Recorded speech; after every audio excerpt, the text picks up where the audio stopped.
Abu jar সব সময় তুমি তোমার নিম্নমানের লোকের দিকে লক্ষ্য করবা। আবু জার সব সময় তুমি তোমার নিচু মানের লোকের দিকে লক্ষ্য রাখবা।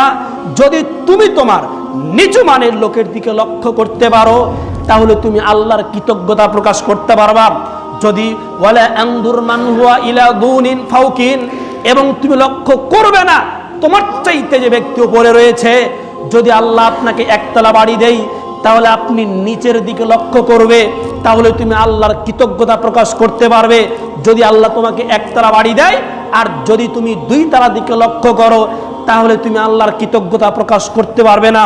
তাই আমি আপনাকে বিনীতভাবে অনুরোধ জানাবো, মুসলিম ভাই হিসাবে রাসূল সাল্লাল্লাহু আলাইহি সাল্লাম আবু জারকে শিখিয়ে দিলেন, আবু জার তুমি যে পর্যায়ে রয়েছো, আল্লাহ তোমাকে যে পর্যায়ে সম্পদ দিয়েছে, আল্লাহ তোমাকে যা দিয়েছে এর চাইতে নিম্নমানের লোকের দিকে তুমি লক্ষ্য করবা, তাহলে তুমি আল্লাহর কৃতজ্ঞতা প্রকাশ করবা।